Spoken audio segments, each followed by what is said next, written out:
go ahead and record. All right.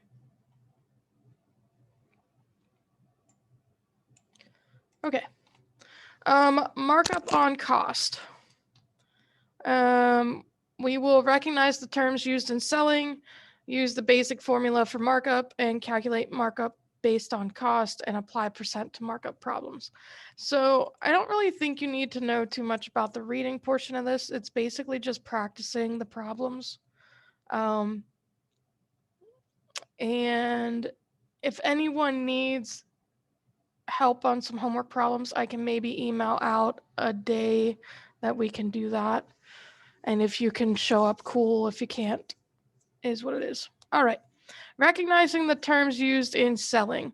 Cost is the amount paid to the manufacturer or supplier after trade and cash discounts have been taken. Shipping and insurance charges are included in the cost. Selling price is the price at which merchandise is sold to the public. All right. And you guys can watch the YouTube video if you want to take notes later. You'll be able to pause. I also think the PowerPoints are pretty on point with the textbook. All right. Markup, margin, and gross profit is selling price minus cost. Operating expenses or overhead include the expenses of operating the business, such as wages, rent for buildings and equipment, utilities, insurance, and advertising. So sometimes when you guys think about different companies, it's probably come across your mind why certain things are being charged the way they're being charged. And a lot of it has to do with this background expenses that a lot of us just don't think about on the day-to-day. Net profit or net earnings is gross profit minus operating expenses. And here is our basic formula for markup. The basic markup formula that follows shows the selling price is the sum of the cost and the markup. So it's selling price equals cost plus markup. And if you watch the videos for this section as you go through the homework, which I tend to think is a pretty cool feature, this is the columns that they use.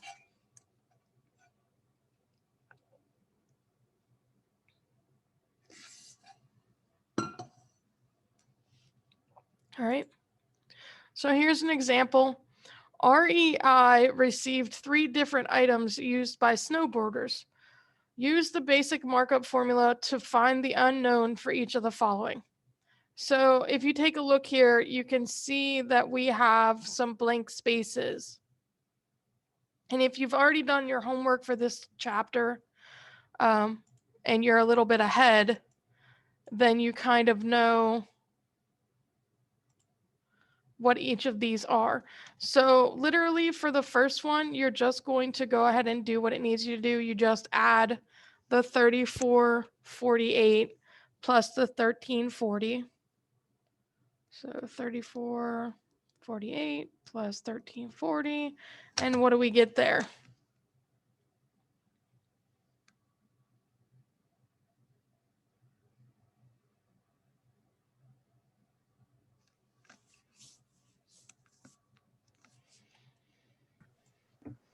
$47.88. Good job, Hannah.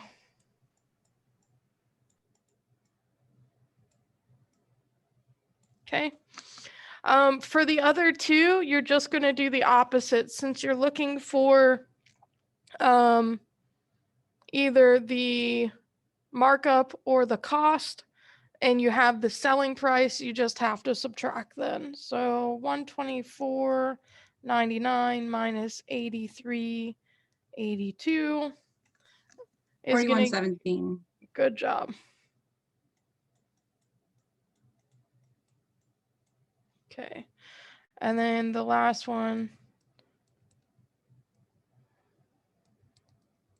Oops. Don't go dyslexic like me. You should end up with 159.07. Okay. See, there we go. I've proved that I can do math today. All right. All right. I'm going to go ahead and clear it because I'm sure when I hit next, it will pop everything in and you can see it a little bit neater.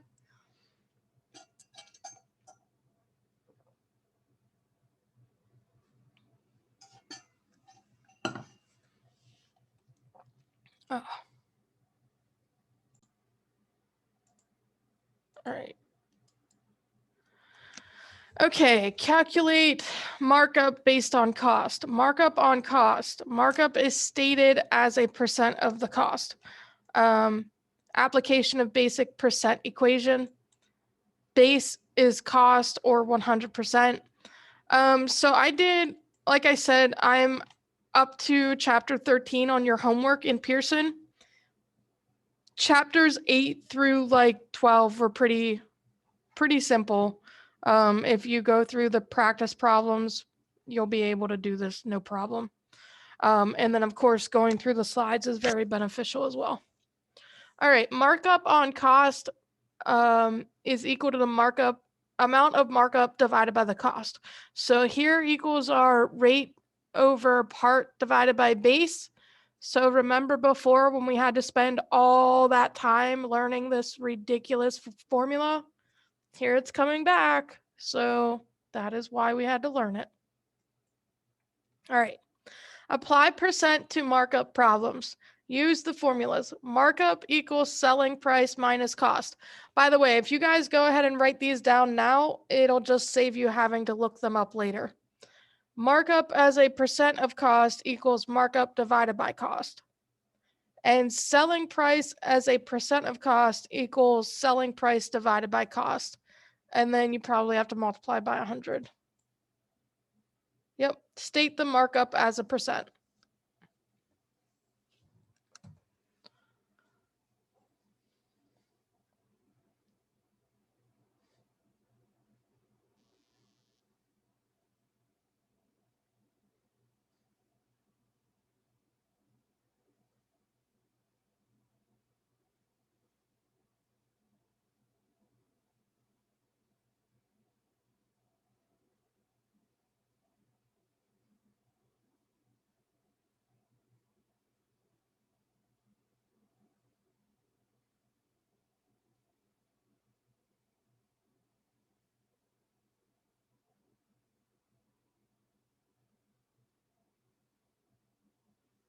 Okay.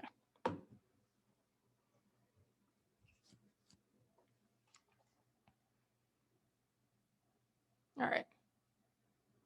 You guys good with that?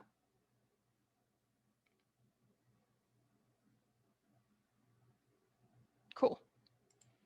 All right, here's our next example.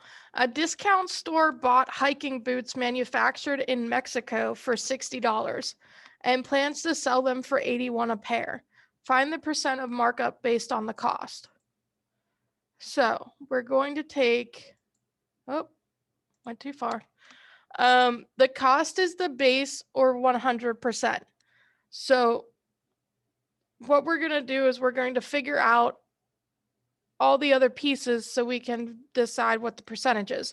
So the easiest thing to work with here is if you kind of write this out, which you will write this nauseatingly, C, M, and S.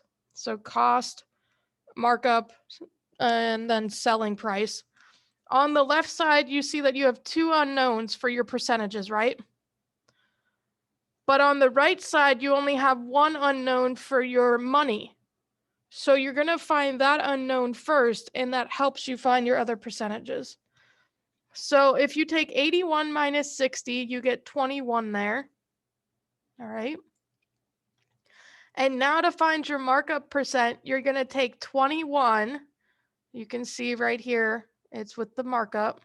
And you're going to divide it by the cost, which is 60. And then that should give it to you as a decimal, I believe. It does. So then they make their decimal into a percent. So here it really equals 0.35. And then they know it needs to be a percentage, so they multiply by 100%. Okay. And that's how they get the 35%. Once you have 35%, okay, then you can go ahead and add them and you get a selling price at 135%. Right? So it's this, I need you guys to pretty much throw the belief that you can only have 100% out the window. Okay? You are allowed to have more than 100%. Different applications mean different things. 135% here is fine. The markup based on the cost is 35%, and the selling price is 135% of the cost. All that basically means is if you took 1.35 and multiplied it by 60, you would get 81.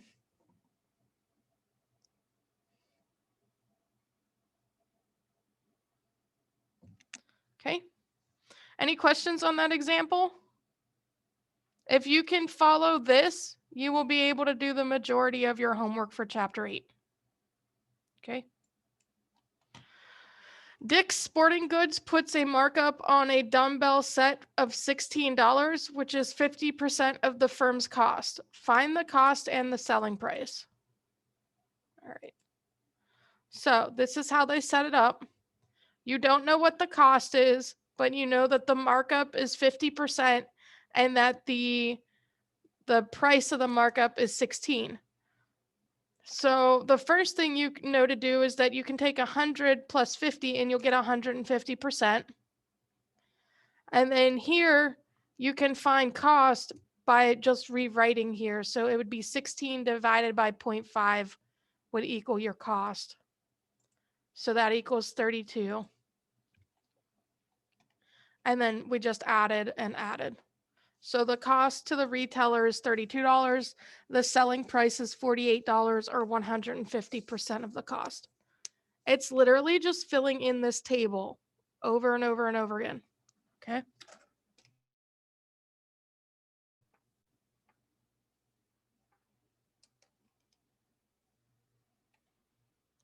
Sorry. All right. Are you going to go away? Thank you. All right. Any questions on this example? These should be pretty straightforward. All right. Okay. Find the markup and selling price for a belt if the cost is $23.60 and the markup is 45% of the cost. If there is another example after this, we will probably skip it and go on to the next section. All right. So the cost is 100%. The cost is known. So then if we take 0.45 of the cost, we will get the markup at $10.62. So then you just have to add straight down. All right.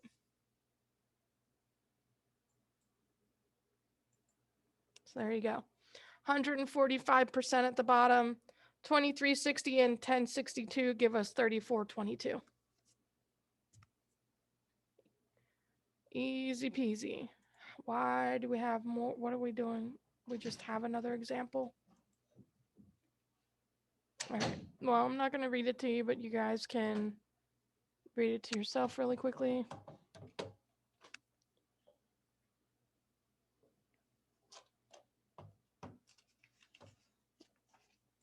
And if you need to, you can always come back into the video and pause it here. All right. Well, I would believe that if I could hit the next button. All right. So we're also going to bring in operating expense and profit percents to find the percent markup.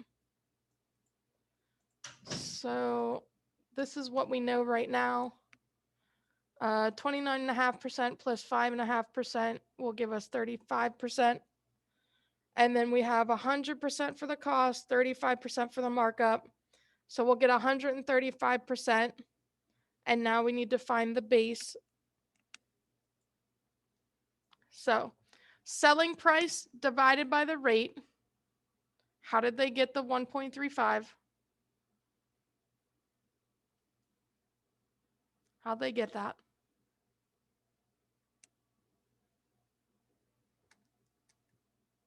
Why is it legal to do that?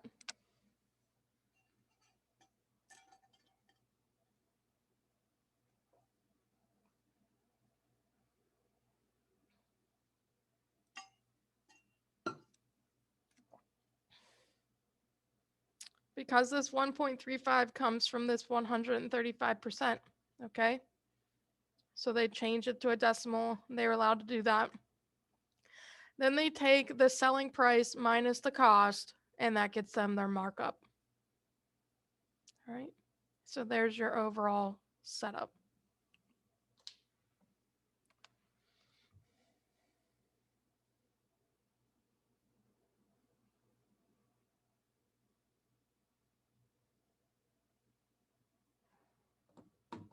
All right.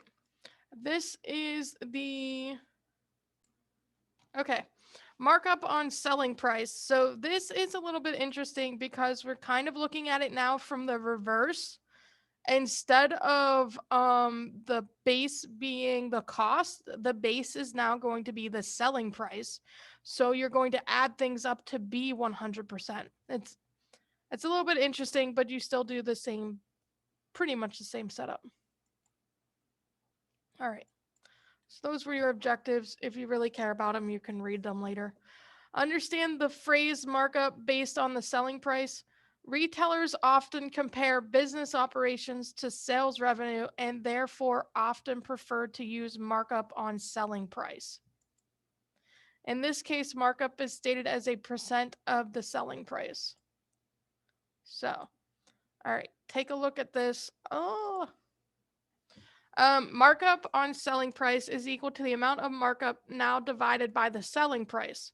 So the same basic formula is used when using markup on selling price. So the selling price is the base or 100%. And then typically we have to find the rest. Okay. Take a moment and check that out.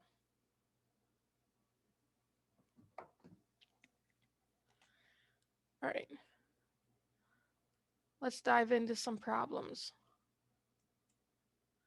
During a sale, REI sells one model of kids' sunglasses for $39.99.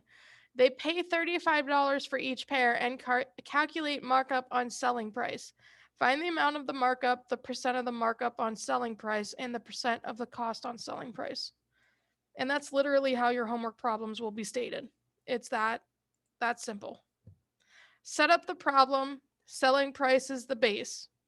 Okay? You can figure out your markup by taking $399.99 minus 35 and you get $4.99. Okay, that goes here. Once you have the markup, you can divide it by the selling price and you get the percentage related to the markup. So then you just have to take the markup percentage away from 100 and you get the remaining unknown.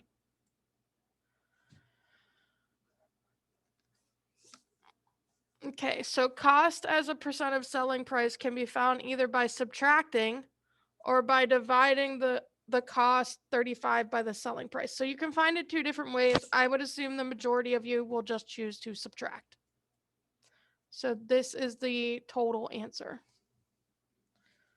Okay, here selling price is the base and is associated with 100%. The markup in this example is very low. REI will probably take a loss on the sunglasses, but managers hope the low price will bring customers into the store. So if you end up having a lower priced item that may potentially be at a loss to you, it could end up benefiting your company if it gets people into the stores, and then they'll probably end up buying more than just kids' sunglasses. Who knows? Maybe they won't, but the thought behind it is that the profits from the other items brought in by the child sunglasses will help them make a bigger profit overall. Make sense? Okay, so that's the whole point of why they risk that. Why does this never want to click for me anymore? All right, average markups for retail stores, markup on selling price. Type of store, general merchandise stores, markup 29.97%. Grocery stores, motor vehicle dealers, gasoline service stations, other automotive dealers. That is legit true. The markup on autos are crazy. Whoops. I don't really think you guys need to know this. It's just kind of interesting, I guess. Um, if you were going to go into this kind of service. One thing I will tell you about gas stations, I forget what the law is, but there was a law passed that basically gas stations cannot price gouge. So if there is a gas station, like, so the only way they can really price gouge is if it's the only gas station in, say, like a bajillion miles, then they can pretty much make their gas whatever they want to make it. But they typically will make it kind of reasonable because they're going to get the majority of the business. Other gas stations, if they're in close proximity, you won't really see any kind of super low gas or super high gas because they have to maintain that competition, and kind of basically make it so that it's more about convenience than pricing. But there is something out there that basically states that they cannot pretty much price gouge and they have to go based off of the stores around them. All right. If you want extra credit, you can by all means research that and let us know next class what that law is and if it's still being followed. Because let me tell you, I went to New Jersey the other day and I was so mad because we take turns filling up the car. And I swear to you, they had like a $4 a gallon. I was like, I don't understand how this is possible. And apparently it was because it was right off of the highway pretty much as soon as we got into Jersey. And it was just terrible. I'll never go back there again. But regardless, use the markup formula to solve variations of markup problems. So here's another example. They give you 65% for the cost, 35% for the markup. They give you the markup price. So here you can see we just have to take the markup price and divide it by the decimal, and we will get the selling price.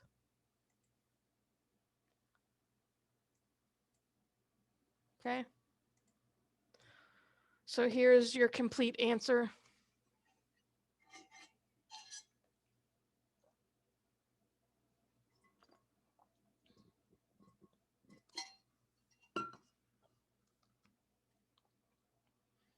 All right. Any questions on how to do a problem like this? You figure out your selling price, you do the subtraction, make sure it's all matching up. I think after like chapter 6 or whatever, the one with all the FICA and the Medicare, these chapters are so much nicer. You just have to go through and do your practice. All right. Okay, so here's another example.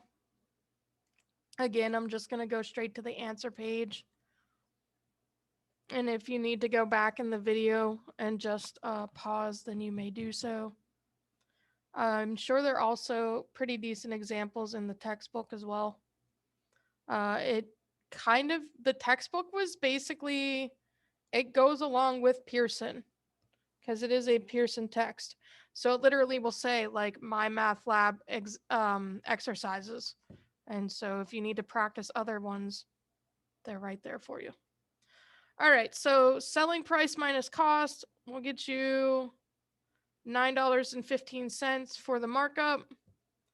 Here you have your 65 and 35 will give you 100%. 27.45 and 9.15 will give you 36.60. Okay, everything matches. Life is happy. Questions on a problem like this? Well, like I said, your Pearson is basically that easy for this chapter. Determine the percent markup on cost and the equivalent percent markup on selling price. A salesperson who sells to both manufacturers and retailers will compare markup on cost with markup on selling. may have to make conversions between the two methods. Okay, so this is on your homework. You will have to do this. A manufacturer makes and sells fishing lures. One lure has a cost of $2.10 and is sold to distributors and wholesalers for $3.20. Find the percent markup on cost and also the percent markup on selling. So you're kind of coming at the same problem using the same information, but you're doing it from both approaches. Okay.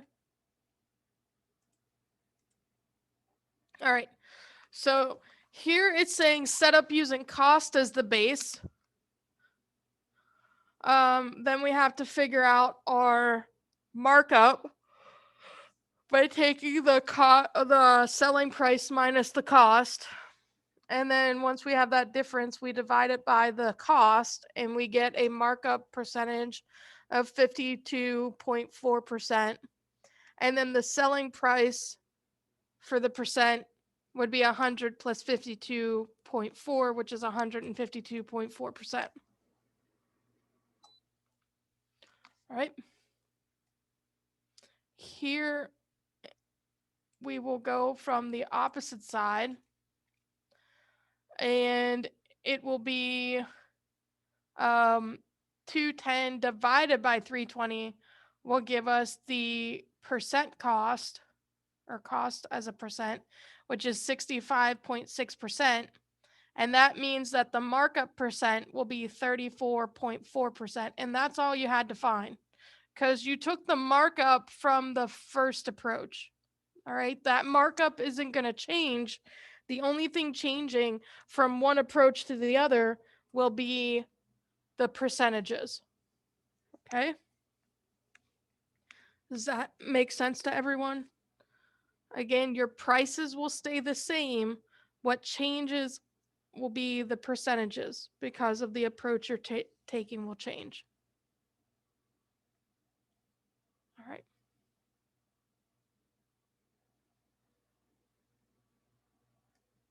Okay. So it says this example shows that 52.4% markup on cost results in the same dollar markup as 34.4% markup on selling price. In other words, a 52.4% markup on cost is equivalent to a 34.4% markup on selling price. All right. So when we convert markup percent on cost to markup percent on selling price, another method for markup comparison is to use a conversion formula. So you take the percent markup on cost and you divide it by 100% plus the percent markup on cost, and that will equal the percent markup on selling price. Your homework does have you do it with both of these approaches.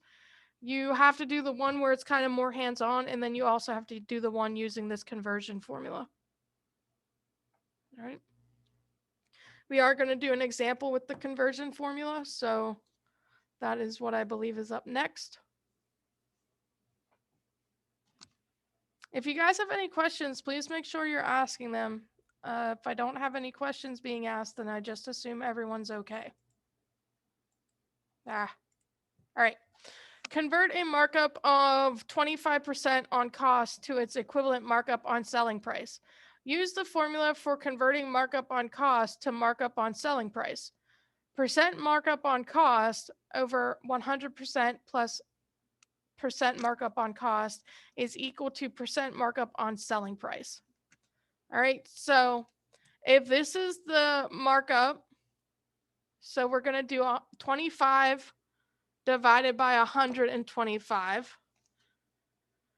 So, but those are percents, so I think we can leave them the same. So let's try it. 25 divided by 125 will get us 0.2. Now let's try doing 0.25 divided by 1.25. Will also get us 0.2.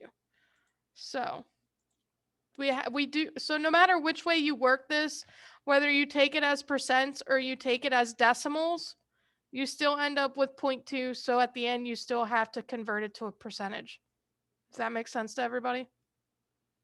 Okay. So whether you end up forgetting to convert to the decimals or you just drop off the percentage points, you still end up with the equivalent decimal. So you have to multiply by 100 at the end, no matter what. So a markup of 25% on cost is equivalent to a markup of 20% on selling price. All right. Another method for the markup comparison is to use the conversion formulas. Did we not just do this? Oh, now it's coming from the other side. So it's the percent markup on selling price divided by 100 minus the percent markup on selling price is equal to the percent markup on cost. Okay. So try really hard not to get these two confused.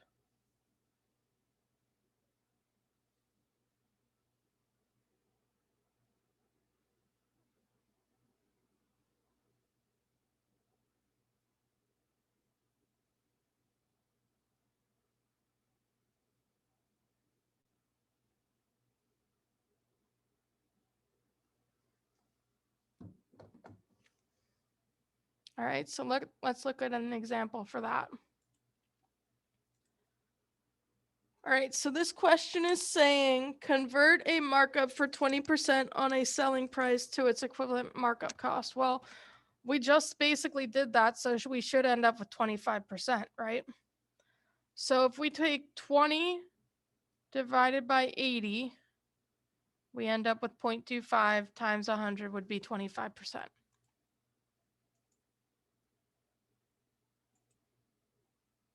All right. So again, whether you change it to the decimal equivalents or not, as long as you remember to multiply by 100 at the end, you will end up with 25%. A markup of 20% on selling price is equivalent to a markup of 25% on cost. So if you end up getting one of these kind of more nicely known percentages, you can just basically memorize this chart. So a markup on cost at 20%,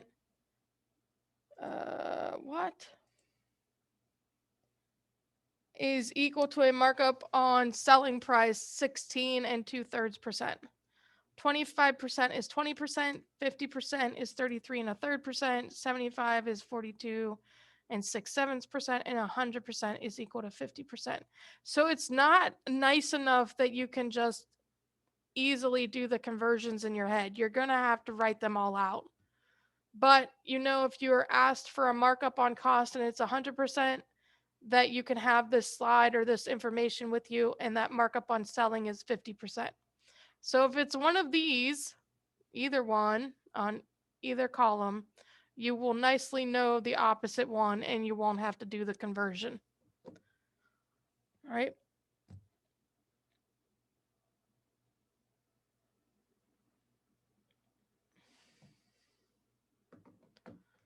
Okay, so questions on that? If it's on the exam, you can just tell me markup equivalence if it's one of these. Okay. You don't have to prove to me that you can do the conversion unless it's not one of these or you just really want the extra points. All right. Find the selling price for perishables. Some items will spoil, cannot be sold, and must be considered when determining the selling price. So here's an example for that. New York Bagels bakes 60 dozen bagels at the cost of $6.48 per dozen. Generally, an average of 5% of the bagels remain unsold at the end of the day and are donated to a homeless shelter. If a markup of 50% on selling price is needed, find the selling price per dozen. Okay, so this is what we know. 50% cost, 50% markup, 100% selling. They took 60 times their $6.48 and they got a cost of $388.80. You then take your $388.80 and divide it by 0.5, and you get a selling price of $777.60. The only thing you have to figure out now is what your markup will be. So think about how you're going to find that.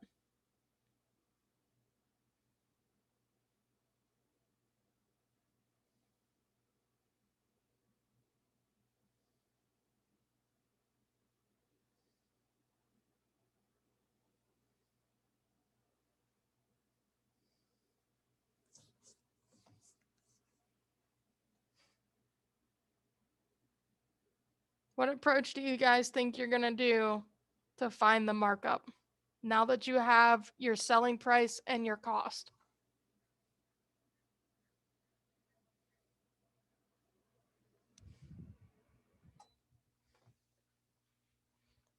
What are you guys going to do? Subtraction? Very good. You're going to do subtraction. With a twist. So you have to figure out this 95%. So the selling price is $777.60 must be received from the sale of 57 dozen donuts. Nope. Bagels. The sad cousin to a donut. So then you take your 777.60 and divide it by your 57, and you get $13.64 selling price for a dozen.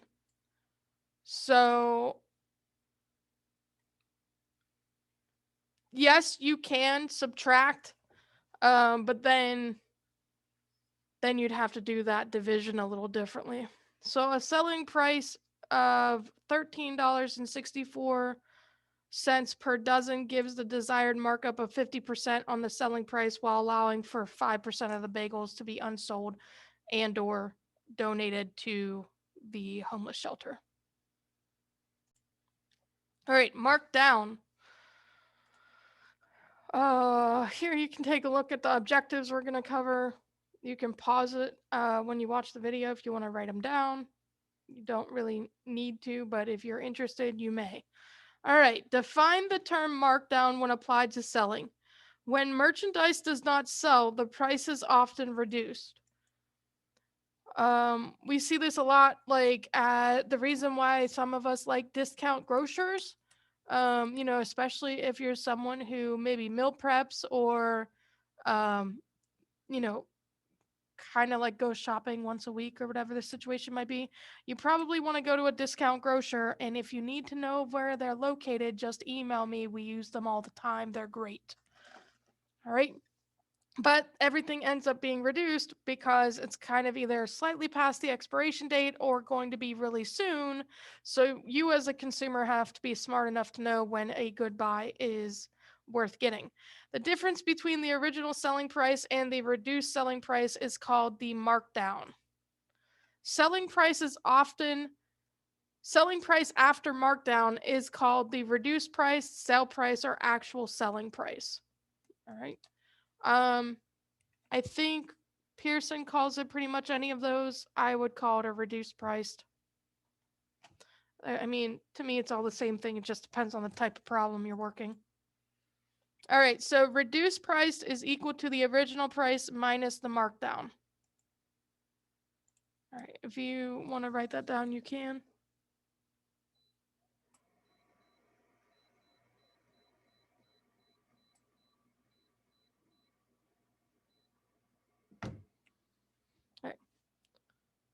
All right, on this, let's go ahead and do an example. Dick's Sporting Goods has reduced or marked down the price of a home gym. Find the reduced price if the original price was $2,879 and the markdown is 30%. Okay, so you're going to take 30% of 2,879, which is $863.70, and you're going to subtract them. So the reduced price is $2,015.30. I have some bad news for Dick's. I am still not going to buy their home gym.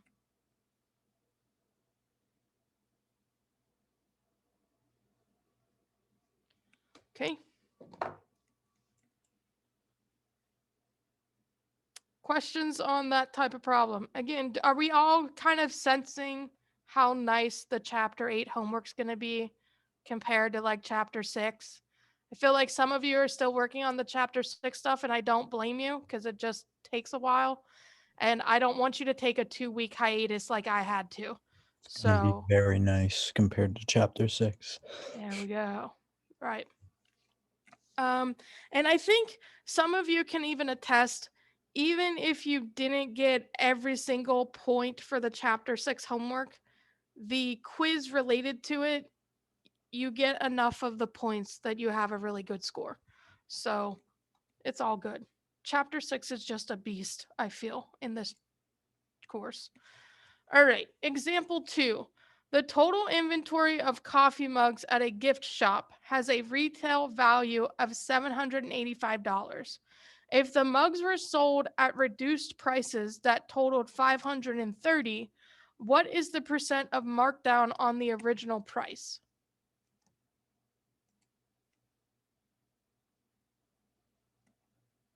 All right, so first find the amount of the markdown. To do that, we're going to subtract.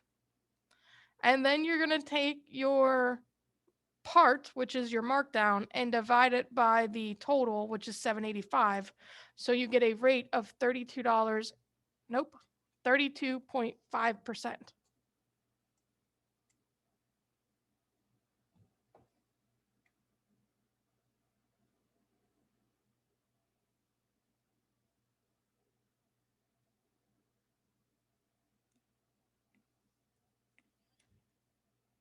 All right.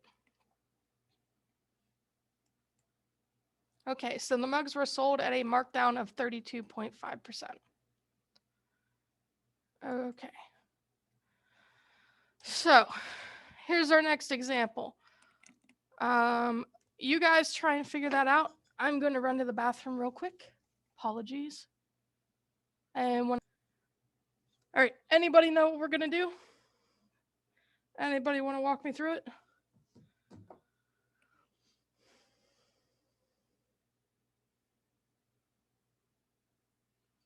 What do you think?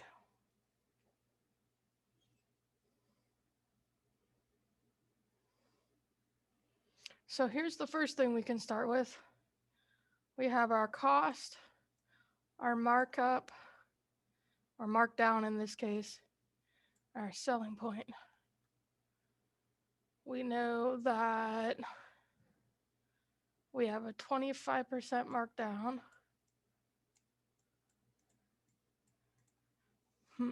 What else do we know? Target offers a child seat at a reduced price of $63 after a 25% markdown. So this is 63%.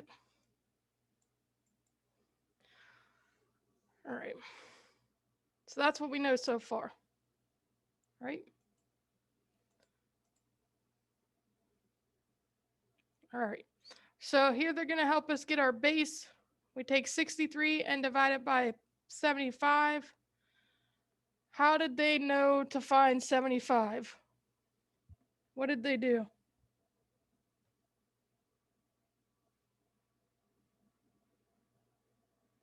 Where did they get 75 from?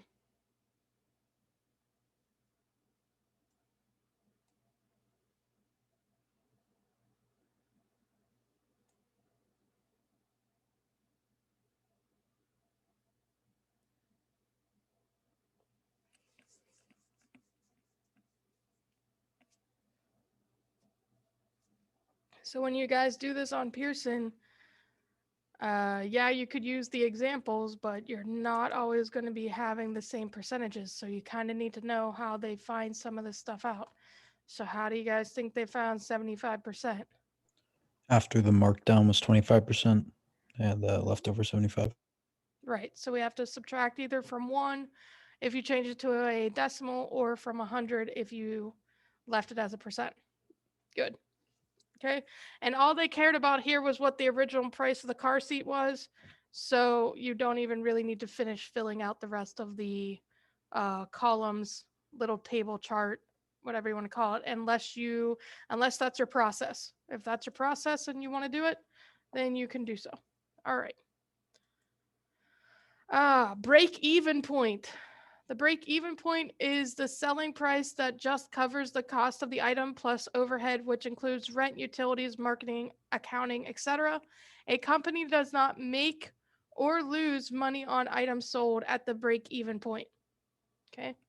So obviously, if I were going to open a company or a shop or whatever, I would never make any money because I probably would want to sell all my stuff at the break-even point so that I had a really nice business. All right.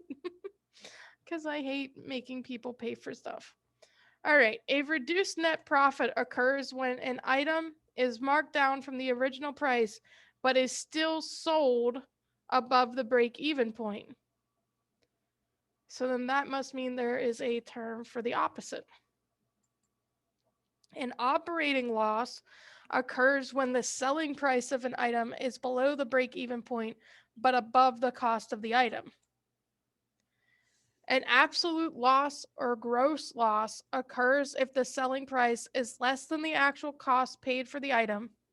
For example, a firm that buys a pair of slacks for $38 and then sells the slacks for $25 has an absolute loss, which is the difference between the two. So 38 minus 25 would be 13. So they have an absolute loss of 13. All right. Questions on those terms? Like I said, you can go back and pause it so you can write everything down. All right. Original selling price, cost, operating expenses, net profit, selling price, reduced net profit, reduced net profit. This is what that would look like. Break even point, here they have that kind of mapped out for you. And a loss of money is the bottom two. All right. Again, I don't really think you're going to need to know this. You're definitely not going to have to reproduce it or replicate it. But it may help some of you who are more like visual learners to take note of this page and maybe draw it out later. We don't have time for you to draw it right now. All right. Helpful formulas. I definitely suggest if you are someone who needs the formulas to go ahead and write them down. I do know whenever I give some of my feedback, that's part of what I give you. I try to let you know if you need to use a specific formula or not based on the problem that you may need to rework. So break-even point is equal to cost plus operating expenses. Operating loss is equal to the break-even point minus the reduced selling price. Absolute loss is the cost minus the reduced selling price. Man, I am so thirsty today. This is crazy.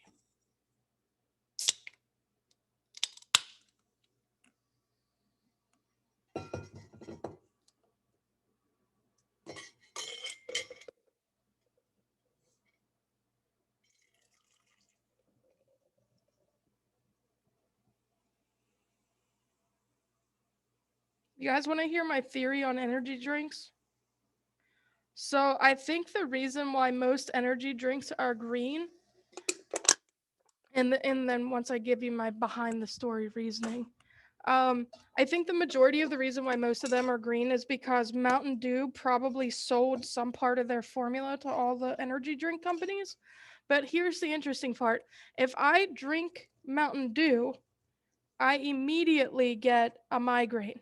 Like not even within half an hour. It's like practically instant.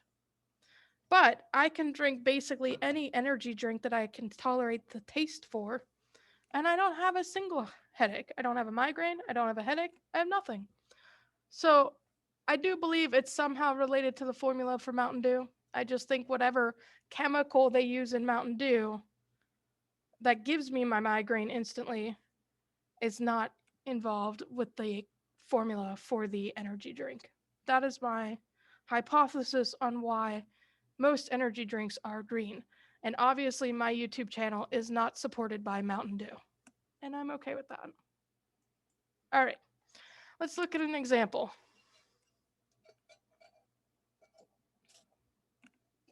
Appliance Giant paid $1,600 for a 75-inch LCD flat panel HD TV. If operating expenses are 30% of the cost and the television is sold for $2,000, find the amount of profit or loss. Okay, so here's some things we need to pull out from this. This is the cost.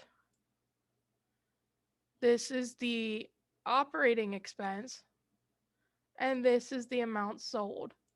Clearly, how big the TV is a number we don't really need for this problem. Okay. So if you need to do that kind of stuff to figure out what you're working with, feel free to do that. The last thing I would want to see is someone asking me on a test, what do I do with the 75? You do nothing with it. Okay. Just be like if they were talking about cars or bunny rabbits. All right. Operating expenses are 30% of the cost. So if you take 0.30 times your 1600, you get 480.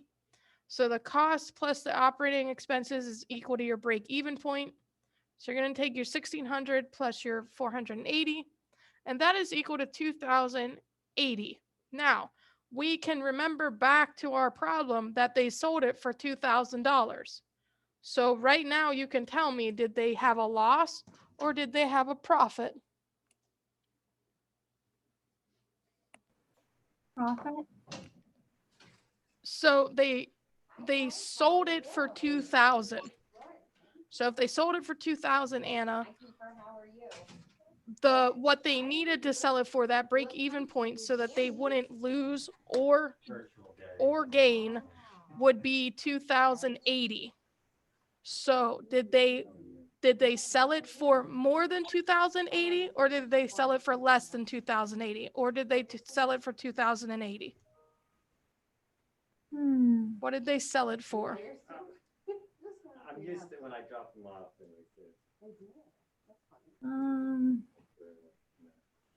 So let's go back. Remember, we did this thing where we went through and we highlighted and we crossed out. So right here is what we're selling it for. And you want to compare this number to 2,080.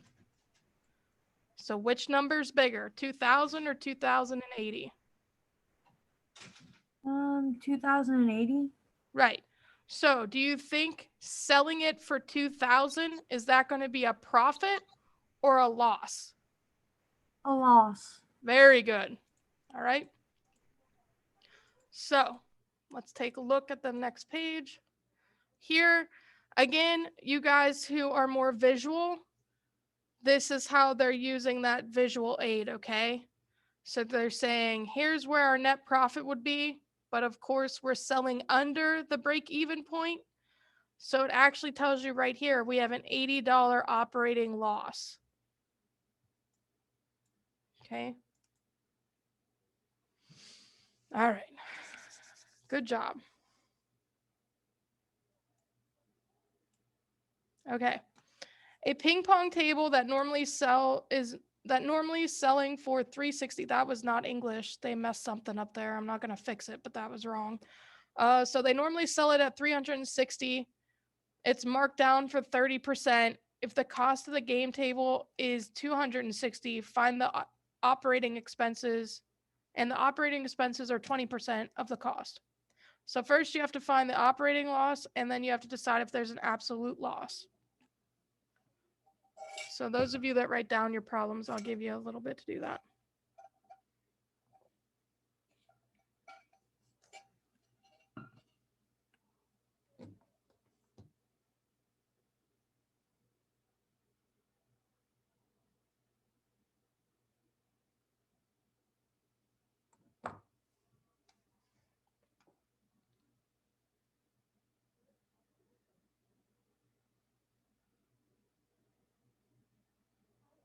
Okay.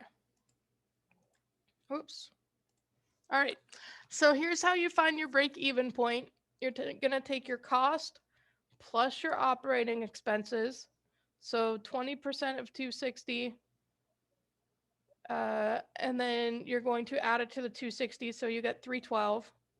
Your reduced price will be the 360 minus the 30% of the 360. So your reduced price is 252.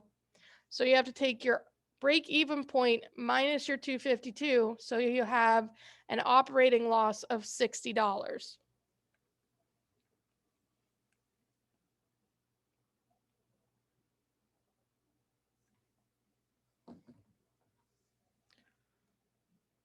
All right. The next thing you have to find is your absolute loss. Here they kind of are using that table again to help you visualize things. We're going to take the 260, which is the cost, and subtract the reduced price, and that will give you an $8 of absolute loss. All right.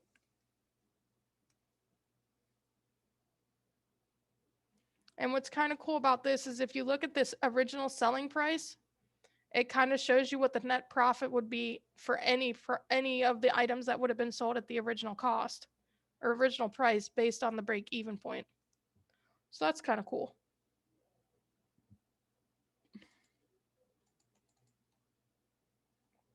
All right. Do 8.4 so that on Thursday we can do 9.1 and 9.2 and you can ask me any questions on the exam 2 review. All right. So do not leave at 2:06 if we're still going through this. Okay. Turnover and valuation of inventory.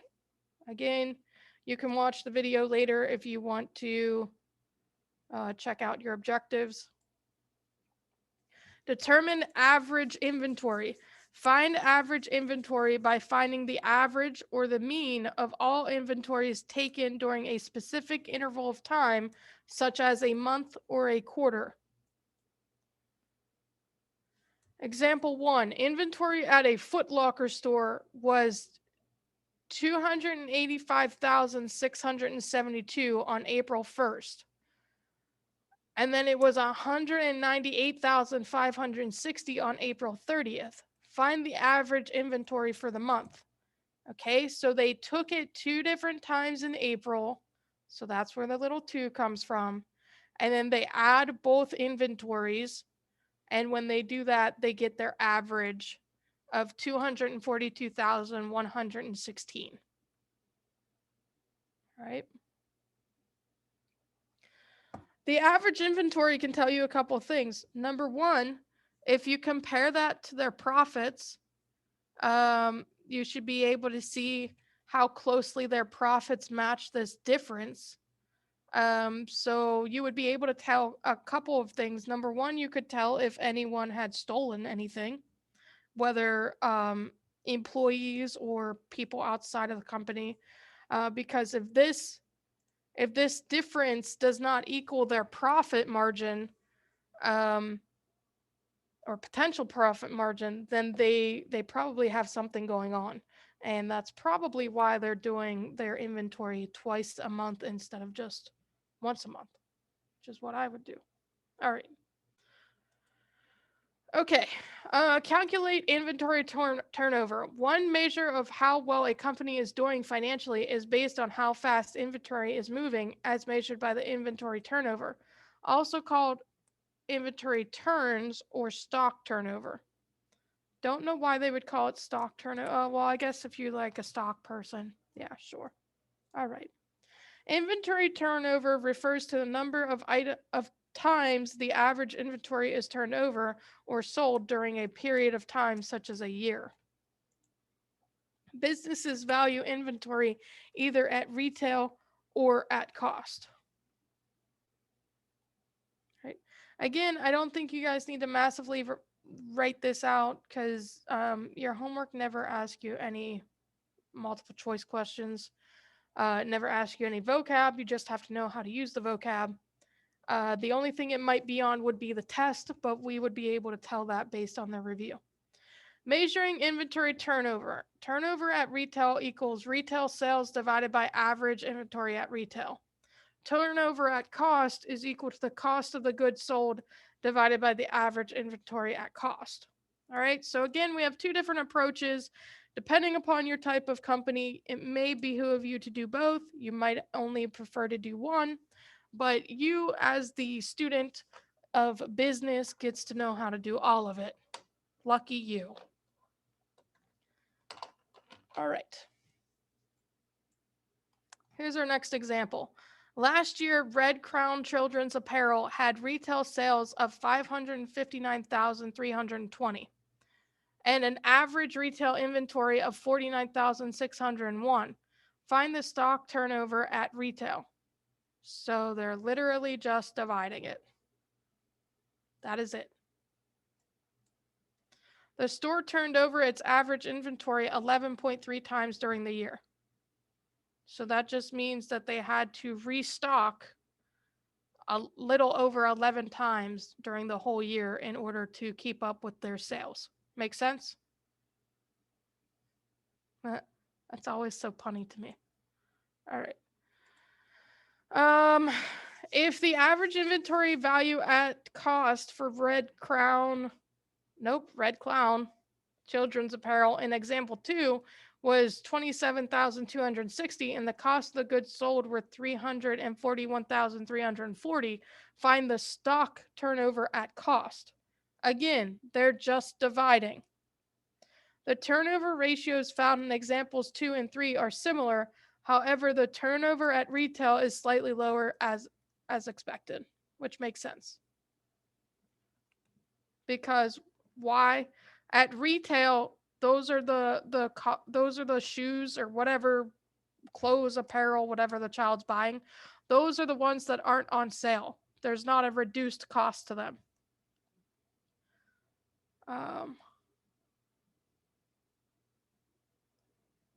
And then, of course, your cost here means what the company is buying everything for. So it makes sense that they would have to pay a little bit more than what they're getting in return. All right. Any questions on 2 and 3?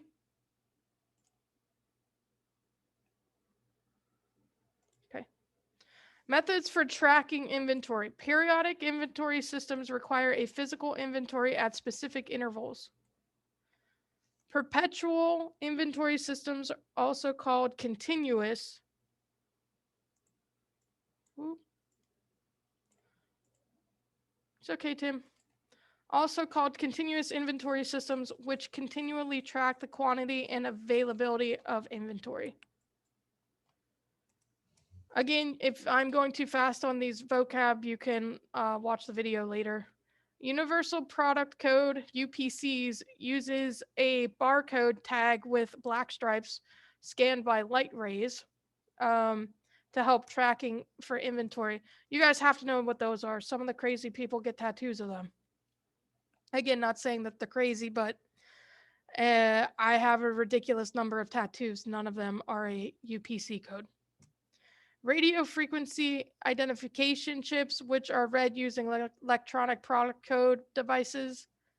I would be curious to know if a UPC tattoo could be read and if you could be GPS that way. That would be so cool. I might consider getting one then.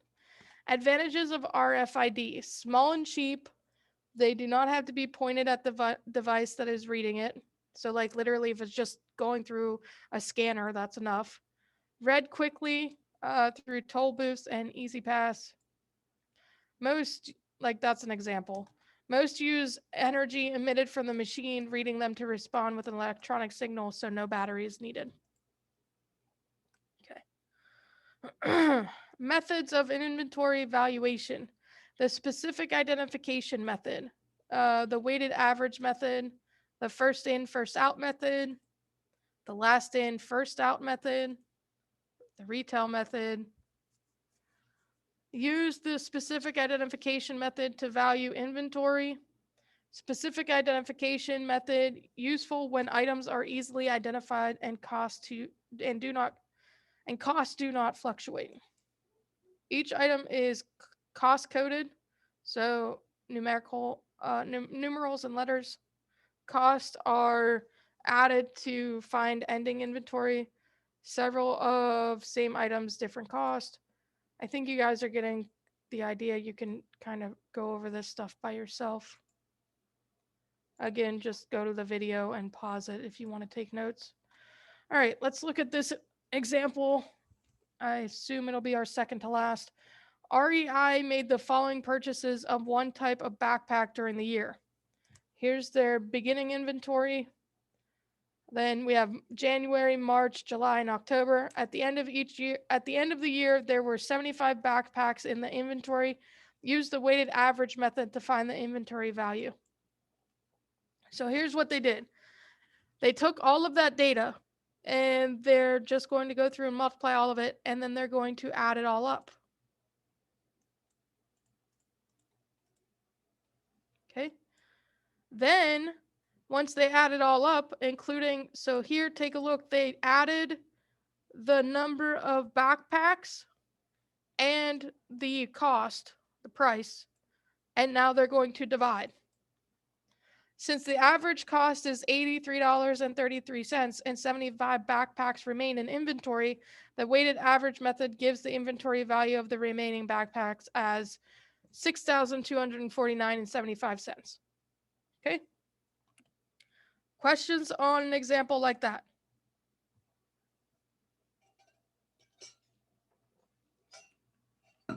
All right. This first in, first out method you can read about. Here we'll do an example. Use the first in, first out method to find the inventory value of 75 backpacks from REI in the previous example. So with that method, you have to look at October and July. So here's 40, here's 35, here's what they cost. So the inventory is just 5,975.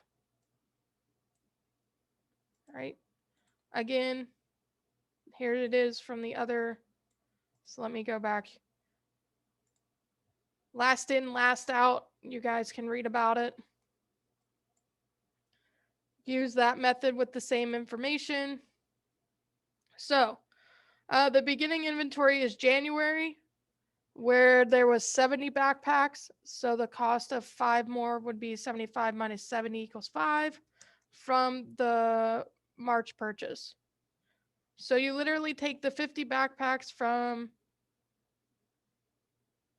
beginning inventory 20 at $70. Then we have 50 backpacks at $80 and 5 backpacks at $90. So here's your value for that one.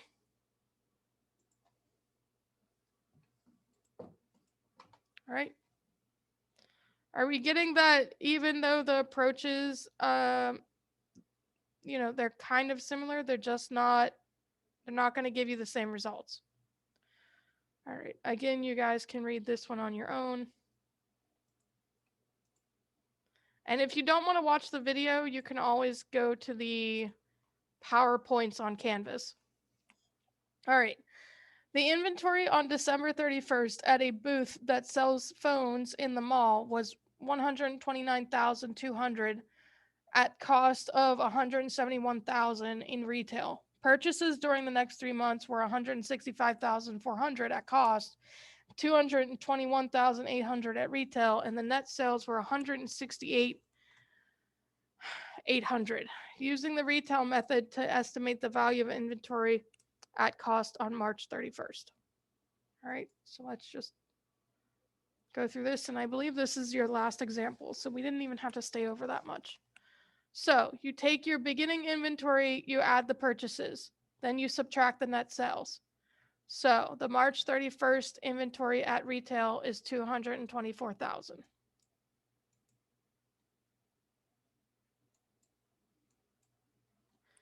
Now we need to find the percent. So then you're going to take 294,000 and divide it by the goods available for sale retail. You get 75%. So finally, you have to take the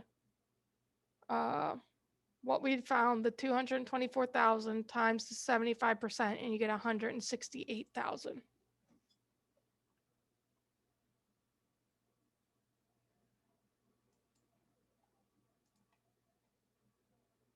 March 31st inventory at cost. right?